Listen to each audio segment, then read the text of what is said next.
அன்னைக்கு இருக்கிற நடிகர்களுடைய குரல் எப்படி இருந்தது, இன்னைக்கு இருக்கிற நடிகர் குரல் எப்படி இருக்குது? இப்ப அந்த காலத்தில் நடிகர்களுடைய குரல் பாத்தீங்கன்னா அந்த பாடி லாங்குவேஜ் தகுந்த மாதிரி அவருடைய குரல் இருந்துச்சு, கணீர் இருக்கும். இன்னைக்கு அப்படி இல்லை, வாய்ஸே இல்லைனாலும் பரவாயில்ல. எல்லா நடிகர் சொல்ல முடியல, ஒரு சில நடிகர் அன்னைக்கு துணை நடிகர்களுக்கு நல்ல குரல் இருக்கும். அதுல பாத்தீங்கன்னா இந்த கொஞ்சம் சலங்கை அப்படிங்கிற திரைப்படம் பார்த்திருப்பீங்க. சிங்கார வேலனே அப்படி ஒரு அற்புதமான ஒரு பாட்டு, தேசிய விருது பெற்ற பாட்டு.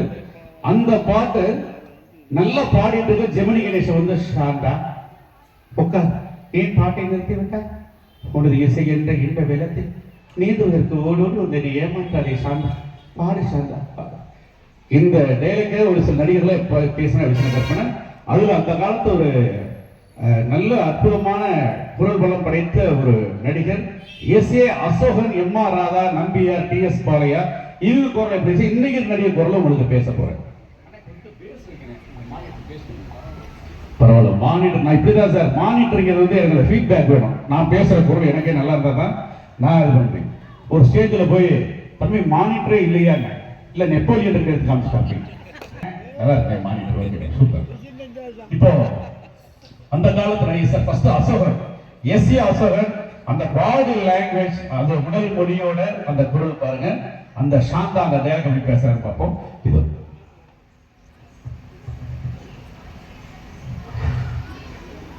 சாந்தா சாந்தா சாந்தா, ஏன் பாட்டை நிறுத்திட்ட, உடனே இசைகின்ற இன்ப வெள்ளத்துல பாட்டை கேட்கறதுக்கு ஒரு சின்ன சந்தர்ப்பம் கொடுத்து பாரு, நான் யாருன்னு இந்த உலகத்தை காட்டுறேன்.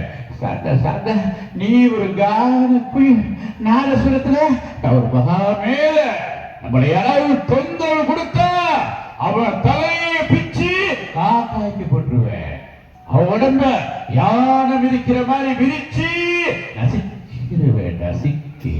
சாந்தா, நீ பாடணும், நான் கேட்கணும். நன்றி.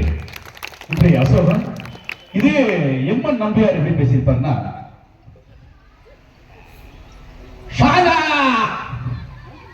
பயப்படாதே, சுபாகமே அப்படிதான். சாதா, உனது இசை என்ற இந்த விளத்துல உன் பாட்டை கேட்கறதுக்கு 2 பேரை போட்டு தள்ளி பரலோகத்துக்கே அனுப்பி வச்சுட்டேன். பாடு சாதா, பாடு சாதா, பாடுதே பாடுவே, நல்ல ஒரு ஐயப்ப பாட்டா பாடு. நன்றி. அடுத்து இது டைலாக டி.எஸ். பாலையா, இப்படி அவரோட உடல் மொழியோட அம்மாவோட மிகப்பெரிய நகைச்சுவை தென்றல்.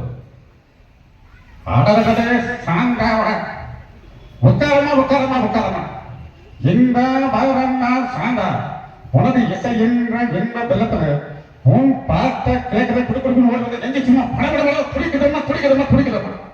சாந்தா, நாதஸ்வரத்தில் நான் தோற்றுவிட்டான், நாற்றம் பிடித்த நாதவர்களை வாய் வைத்து கூட வாசிக்க மாட்டேன் வாசிக்க மாட்டேன் வாசிக்க மாட்டேன். ஆனால் நீ தோற்றுவிட்டால் பஜனை கோயில் மட்டும் பாத்திரம் பட பட பட பட பட. நன்றி.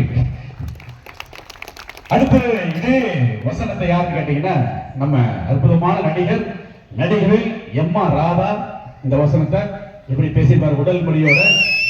எம்.ஆர். ராதா அவர்கள் இதோ.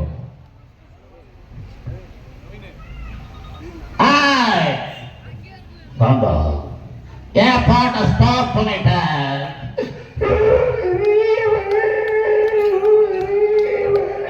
இத பாரு சாந்தா, இத பாரு, உனது இசை என்ற இந்த வெள்ளத்துல உன் பாட்டை கேட்பதற்கு ஒரு 12 மீட்டர் தூரத்துல சும்மி ஓடிட்டு வந்துருக்கிறேன், நீ பாட்டுக்கு பாட்டை ஸ்டாப் பண்ணிட்டு. இத பாரு சாந்தா, இத பாரு, நான் உலகத்து நாரச வாசிக்கிறேன், நீ சும்மா மலர மைக்கேல் ஜாக்சன் மாதிரி பாடுற, நம்மளோட ஜாயின் பண்ணி இங்கிலாந்து, மலேசியா, சிங்கப்பூர் பல நாடுகள்ல ஒரு கலை கலக்குதோ. வா.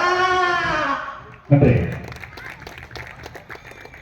அடுத்தபடியாக இந்த இடத்துல ஒரு அற்புதமான ஒரு நகைச்சுவை. அதாவது இப்ப பாத்தீங்கன்னா இந்த நடிகர்கள் எல்லாம் கேட்டீங்க, பழைய நடிகர் மேஜர் சுந்தரங்கள்லாம் ரொம்ப அழகா இருக்கு அவருடைய குரல்லாம். சதா உடைய இசையற்ற இந்த உலகத்துல உன் பாட்டை கேட்கறதுக்காக ஓடி வந்திருக்கேன் சாத்தா, ஓடி வந்திருக்கேன், நீ பாடுதோ அந்த பாட்டை கேட்டு நான் ரசிக்கணும் அப்படின்னு பேசிப்பாரு. சிவகுமார் ரொம்ப அழகா பேசிப்பாரு. சதா சதா பாடுகளா பாடு, ஒரு இசையற்ற இந்த உலகத்துல உன் பாட்டை கேட்கறதுக்காக ஓடி வந்து சதா இப்படிலாம் அந்த காலத்து நடிகர்கள் அவ்வளவு அழகா இருக்கும்.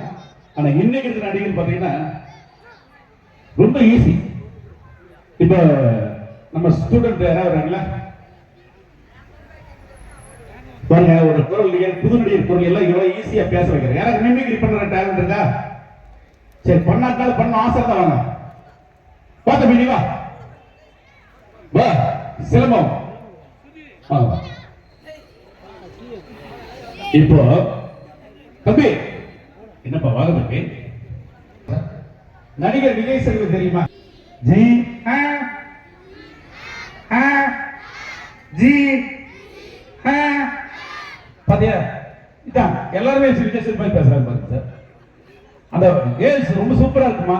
வரீங்க, மைக்ல சொல்றீங்களா? வாங்கங்களா? சரி, இப்ப நீங்க ஸ்கூல்ல போய் ஃப்ரீயா டைம்ல என்டர்டைன்மெண்டா இருக்கும். ஓகே, இப்போ இந்த ஜின்னு சொன்னல, ஜி அப்படின்னீங்கன்னா ஜி ஜி விஜய் சேதுபதி. இப்ப அந்த குரல் எப்படி கொண்டு வர பாருங்க. அந்த விஜய் சேதுபதியோட குரல் எப்படி கொண்டு வரேன்னா, ஒரு டைலாக் சினிமா வசனம் பேசுற பாருங்க. ஜி அப்படின்னு ஜி, இப்ப நம்ம பேசிட்டு இருக்கோம் பையன் வந்து பசிக்குதுன்னு சொல்றான், நம்ம இல்லைன்னு சொல்லிடுறோம். கொஞ்ச தூரம் நடந்து போய் மயக்கப்பட்டு கீழே வந்து செத்து போயிடும். அப்ப என்ன தோணும்? அவனுக்கு ஒரு 10 ரூபாய் புதுதா பொழைச்சுக்கணும் தோணும் இல்ல? அதே இன்னொரு பையனுக்கு எனக்கு இப்ப அப்புறம் சொல்லு இல்ல, ஒரு கில்ட் ஏற்படல. அதான் எனக்கு ஒரு பிரச்சனை, என் ஃப்ரெண்டுக்கு ஒரு பிரச்சனை சொன்னாரு. ஓகே ஓகேயா ஜி? நம்ம ஜி ரொம்ப அற்புதமா இருக்கு, நல்லா ரசிச்சீங்க, கையை தட்ட நிறைய பொருள் பேசலாம் இருக்கு. Okay, thank you very much, thank you. So Gopinath அவர்களுக்கு முன்னாடியே இந்த ஊர்ல நிறைய தேசிய விருது இருக்காங்க. அந்த முன்னூர்ல பார்க்கும்போது உண்மையை ரொம்ப சந்தோஷமா இருக்கு.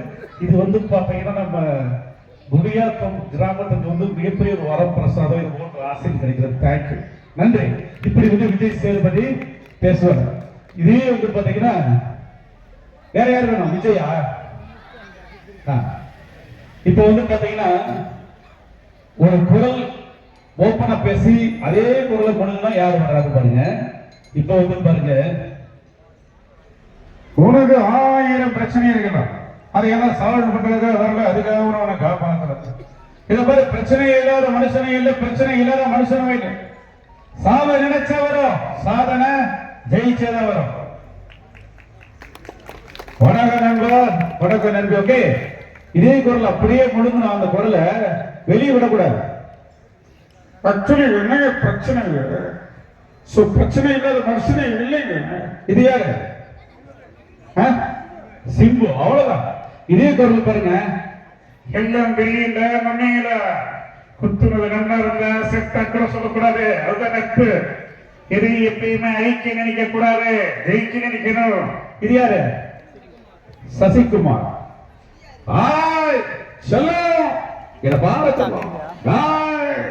கோர்ட்டு பார்த்தது கோவில் பார்த்தா கொலை பண்ணிருக்கேன், ஒரு வயசாச்சு சொல்ல மாட்டான், எல்லாம் முத்துப்பாண்டி குட்டிருவாங்க. இப்படி எல்லாம் குரல் பழைய புதுக்குடி நடிக்கிற குரல் இவங்க ஈஸியா இருக்கு. அன்னைக்கு இருக்கிற குரல் பார்த்தீங்களா ஐயா, இப்படி கலைஞர்லாம் பேசினா குரல் அவ்வளவு அழகா இருக்கு. அது ஒரு வசனம் பாருங்க. கிரிக்கெட், இந்தியா பாகிஸ்தான் கிரிக்கெட் விளையாடுது. அதுல வந்து இந்தியா வந்து தோத்துச்சு. நம்ம ஐயா கலைஞர் கேட்கிறாங்க, ஏன் தோத்துன்னு கேட்டா, அவர் ஏற்கனவே அதுக்கு பதில் ரொம்ப அழகா இருக்கு. அவர்கிட்ட கேட்டவர் சொல்றாரு, என் உயிர் மேலான உடற்பிறப்புகளே வளர்ச்சாங்க, தொட்டு தொட்டு ஆறக்கூடிய ஆறுகளத்தில் ஓவருக்கு 6 பந்துகள் வீசி 5 நாட்கள் ஆடக்கூடிய ஆட்டம் தோல்வியை தழுவுகின்றது. ஆகையால் ஓவருக்கு 3 பந்துகள் வீசி ஒரே நாட்கள் ஆட வேண்டும் என்பதுதான் எனது கருத்து. இதைத்தான் 52 கடற்கரை கூட்டத்தில் கூறுகிறேன். இடைவெளியா உங்களுக்கு பட்டை, பந்து, விக்கெட், இதை 3 அறிந்தவர்கள் கிரிக்கெட் வீரர்கள். அந்த பட்டைக்கு 3 எழுத்து, பட்டைக்கு பின்புறம் இருக்கக்கூடிய குச்சிக்கு 3 எழுத்து, கலசத்தை வீசுகின்ற பந்துக்கு 3 எழுத்து என்று கூறி வாழ்க தமிழ், வளர்க தமிழ் என்று கூறி நன்றி கூறி விடைபெறுகின்றேன். நன்றி, வணக்கம்.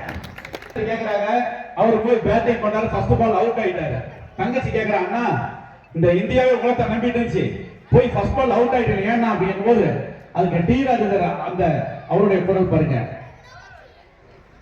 போட்டானா ஒரு பால் திகிரிச்சுமா என் காலம் கொடுத்துட்டாமா எல்பிடபிள்யூ அந்த ஆளு. என்னமா பண்றது கிரிக்கெட் விளையாடணும். நானும் களத்துல இறங்கி பேட்டிங் பண்ணும்போது அவன் பால் போடுறது நல்லா தெரியுது, அடிக்கணும் குமியும் போது பாலா போன இந்த முடியை கண்டு மறைச்சுமா.